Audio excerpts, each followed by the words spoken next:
Hey, what's up, guys? Austin back here in our video. This video is going to be kind of us talking, hanging out with y'all. Um, so, it's also going to be about saving money.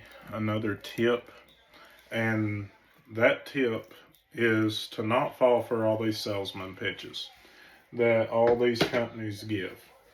What I mean by that is you look at the history of fishing, break it down. So, you have an old school Zoom trick worm. This one's in muscadine. So everybody knows the trick worm. Everybody loves it. It's a simple straight tail worm. Nothing special about it. So here's how companies trick people: is they take this worm and then, well, we all know Zoom made it. Okay, so then you have other companies that will make the same thing but put their brand on it, or they may change it just slightly. Like things that us as fishermen overlook a lot of times.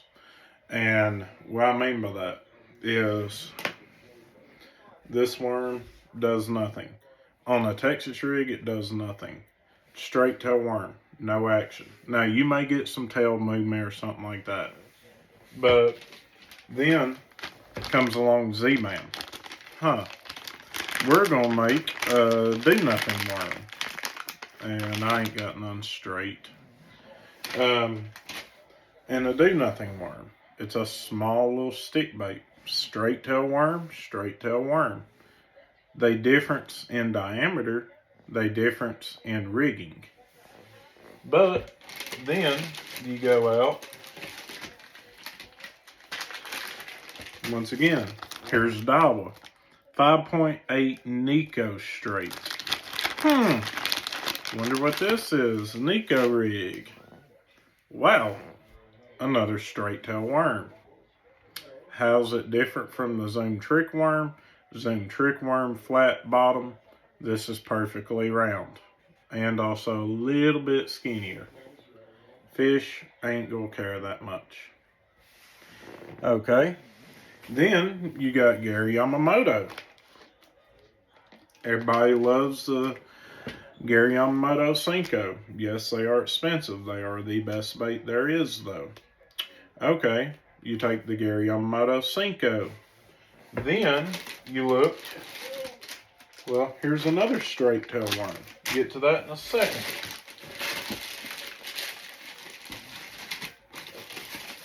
Wow, another straight tail worm.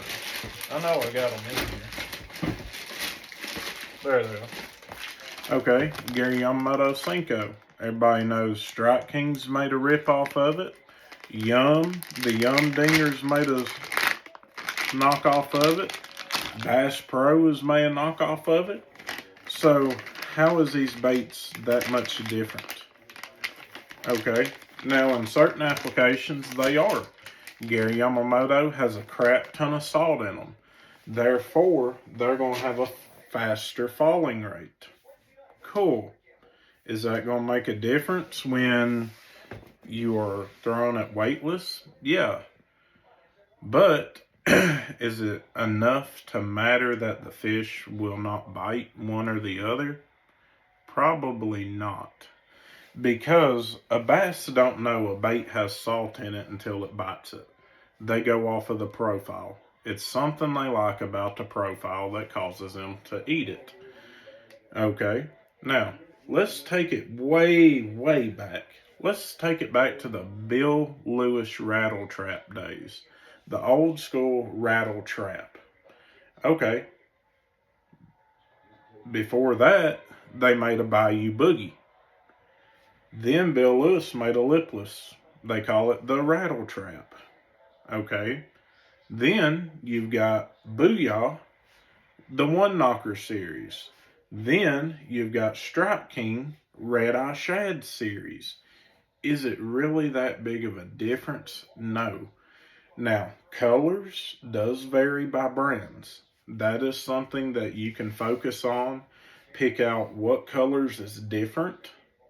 And I'm not talking about green pumpkin being a darker shade of green pumpkin. Everyone's got a green pumpkin, a black and blue, a June bug, watermelon red, solid black, solid white. What I'm talking about is pick up on your colors that is crazy. Like, for example, Zoom has a muscadine color. It's purple with gold flake. Now, is it people that's tried to create that? Yes. This is one of my favorite color trick worms. I own a lot of these. But will it ever be better than the old school? The first one to ever do it? No, it will not be. Just like your Whopper Ploppers. Ozark Trail has a Whopper Plopper. Berkeley came out with the Chapo. Okay, where does that leave River to Sea? It just ripped them off. Does that mean that the River to Sea is better? More than likely, because they're still at their price point. All these other companies is changing it. Now, when you are talking hard baits, it gets more complicated because you add rattles, you add pitch, you add sound, you add vibration. And what I mean by that is it's a big difference between something that has a lot of rattles and one rattle. It's a lot of difference between something that has a tail that big and something that has a tail this big. Just like the old monster worm. You cannot compare an old monster worm to a Ned rig worm. It will not work. The old monster worm is going to have action because the tail's spinning. It's sending off vibrations that the bass can feel in their lateral lines. The Ned rig, that's a sight bait. They're going to have to see it to eat it. Okay. So, back to straight tail worms. This is actually what was on my mind. So, we have, okay, get that, get this. Let's see what other straight tail worms we got. We've got a ton, but I'm not digging for them. I know I got more than this. Somewhere in one of these boxes. But, like I said, right here we go.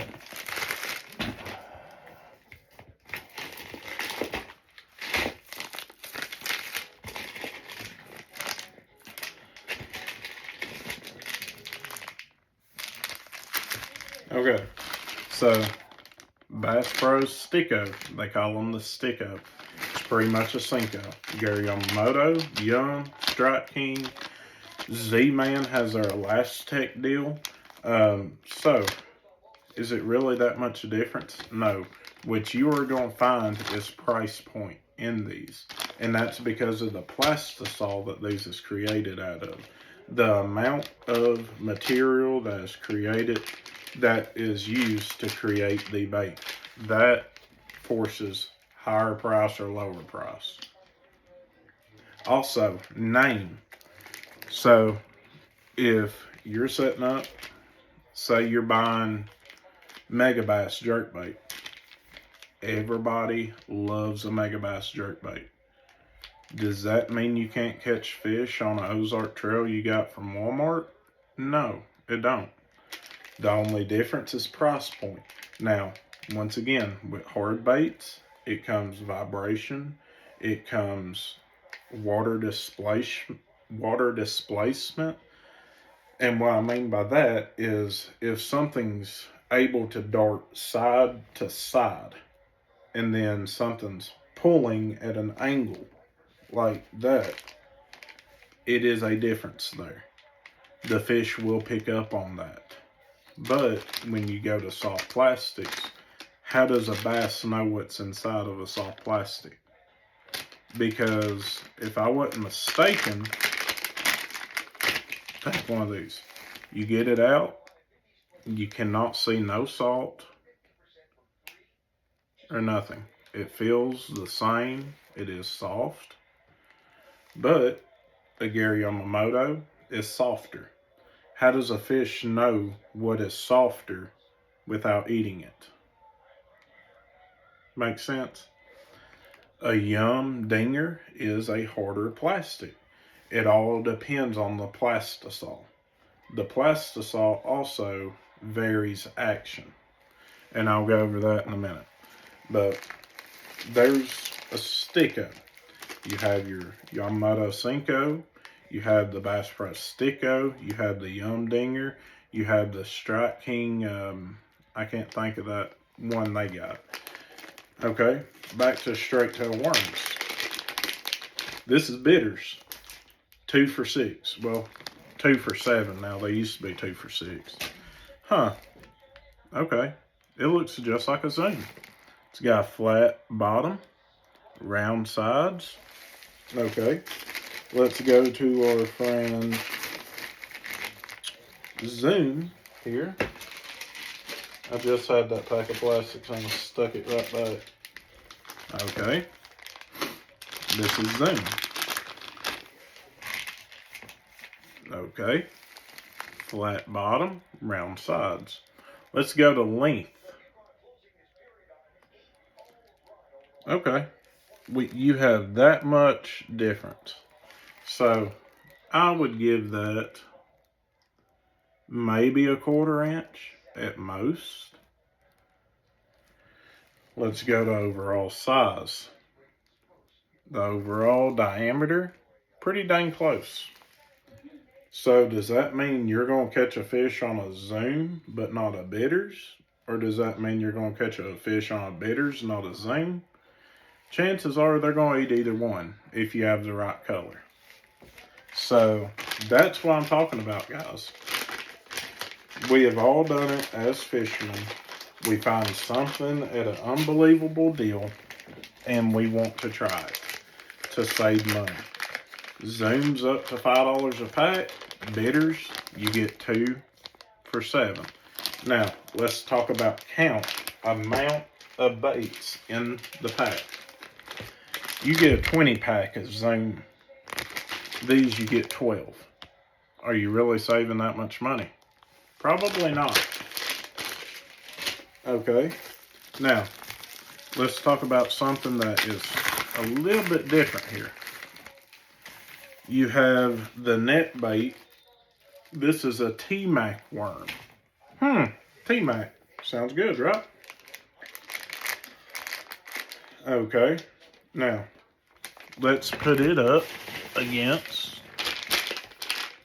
and well, this is it. No, that's a short T-Mac. Here's the T-Mac, I'm sorry. What is that?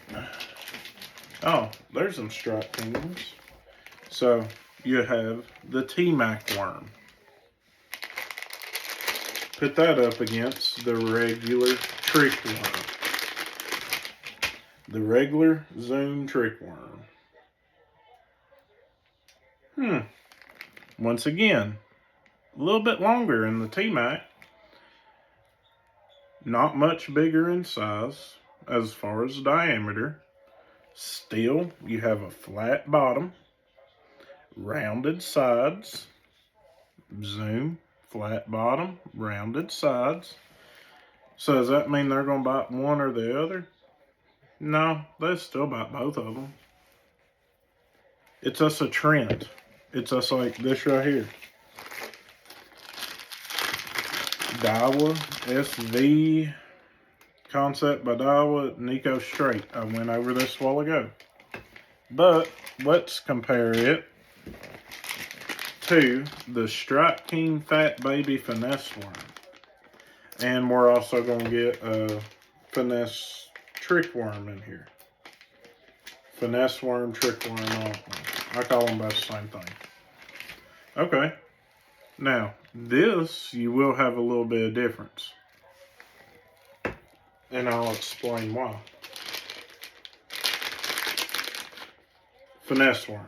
Zoom, Finesse Worm. They got a Finesse Worm and a Trick Worm. Woo. Big deal. Okay.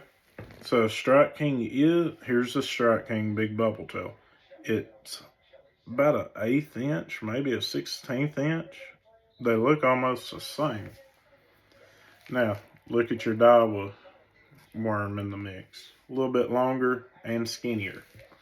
Does that mean that the Daiwa worm's going to have more of a finesse action on a certain application? Yes, because of the diameter. It is significantly smaller in diameter. So, there's that. But, does that mean this one will have more action? It will have more action than a trick worm. The reason for that is because of the tail is different. It's bigger. Now, on a Texas rig, it's very, very close. But, say if you're shaky heading this, or say if you're wacky rigging this, which one's going to have more water displacement? Which one's going to be more finesse? The one that's going to be more finesse is the skinny one, which is your Daiwa worm. The one that's going to have more action is your Strike King Fat Baby Finesse, because of the tail and by how it's made, the thickness of it. So there's a difference right there. But is it enough of a difference that a fish will not bite the other one? I'd say not. I could be wrong, but I would say not. So let's kick it way, way, way old school. So, y'all may not know this, but I do collect old baits.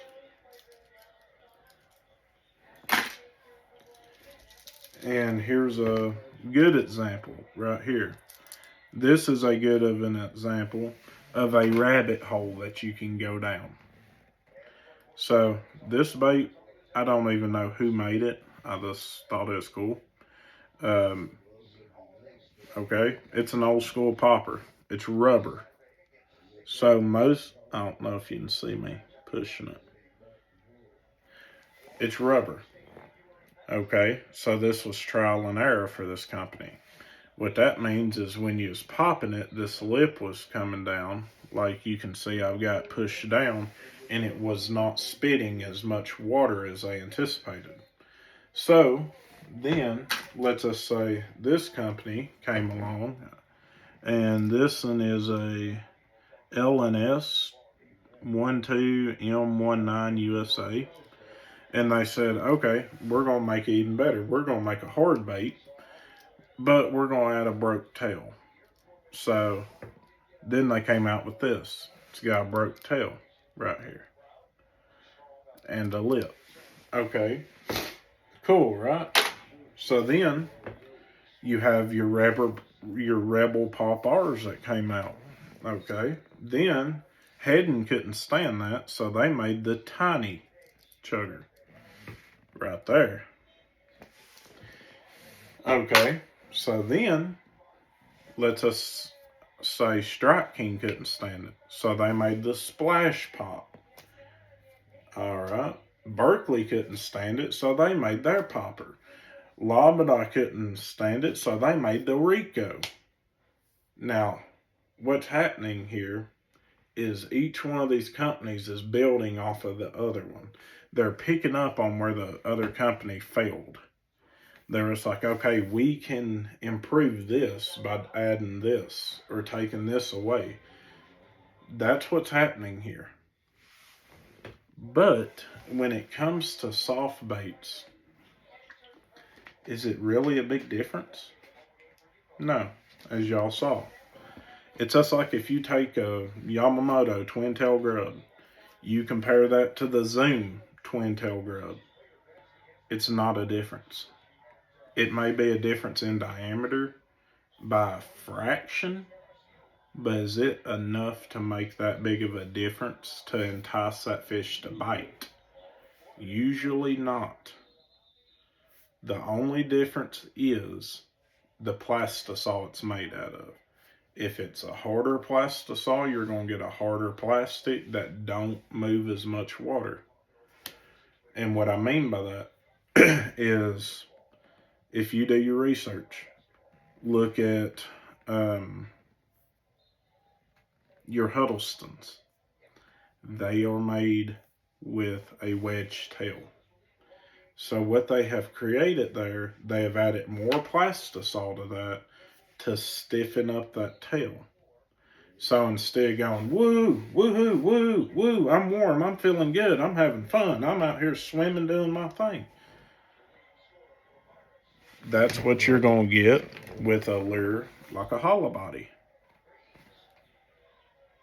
Why? Because they use less plastisol to thin this part of the boot tail out. And how the tail's made.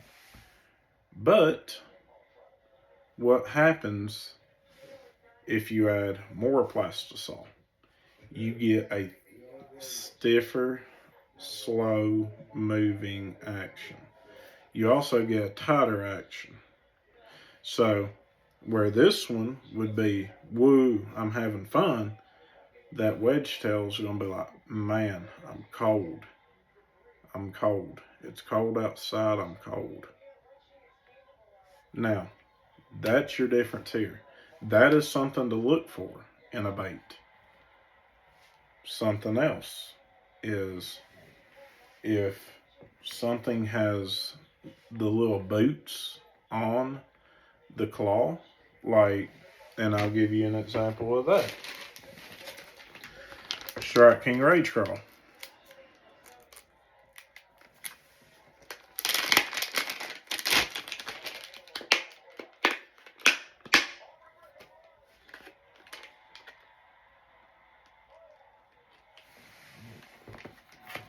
Alright.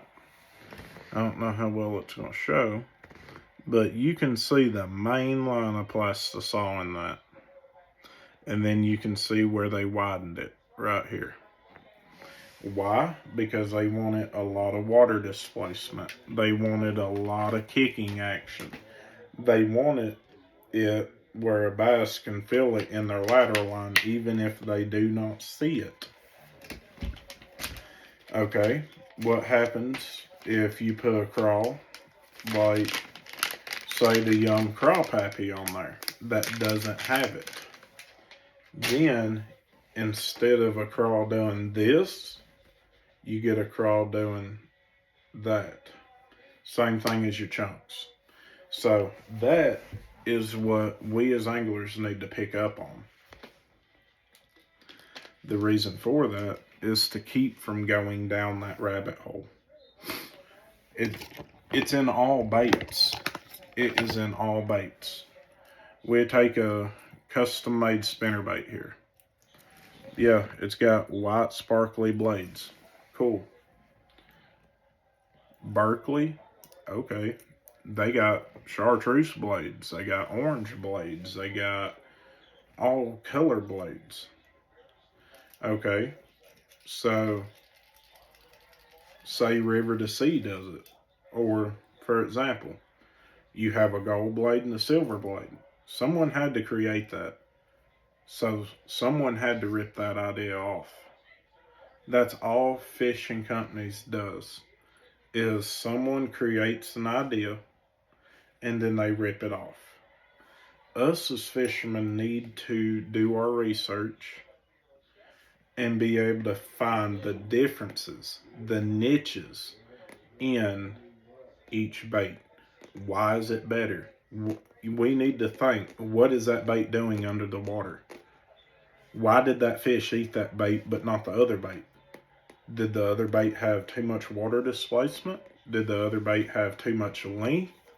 Did it have too much diameter? What did that fish pick up on? Or was it me? Was I dragging it slower? Was I pausing it slower? Allowing that bait to sit there longer? Was I moving it fast to trigger a reaction strike? That's what we as fishermen need to think. Because if not, you go down this rabbit hole. Everybody has swim bait heads. I make swim bait heads. Does that mean mine's better than the other one? Certain applications, it's not. Other applications, it is.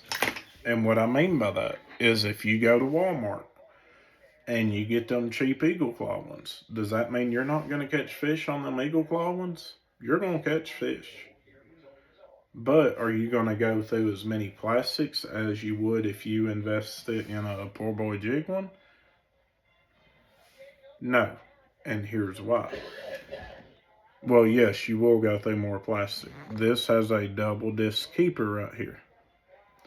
The Eagle Claw one just has one, which is going to hold that bait on there better. That's what we as fishermen need to pick up on. So, I guess what I'm trying to say is you can save as much money in fishing as you want to, or you can spend as much money in fishing as you want to. When you look at rods, for example, you know you got Daiwa, Shimano, Lew's, Abu Garcia, 13 Fishing, Ardent, Duckett, Megabass, St. Croix, Vexen. It's a rabbit hole because when you break it down, the only thing they are doing is changing the components to it. When you have a $50 rod, it's not going to have the best components as a $500 rod. It's not going to be as light, not going to be as sensitive, not going to be as durable. But does that mean you're not going to catch fish on the $50 rod?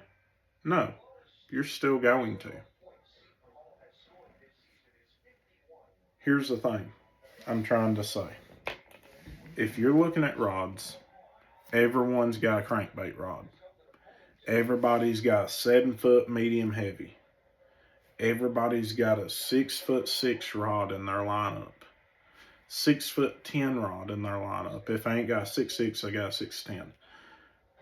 But what company has that niche? What company has that edge? What company has done something, thought outside the box, thought, okay, we need a new size. We need to get off the beaten path that everybody else has done and create something new.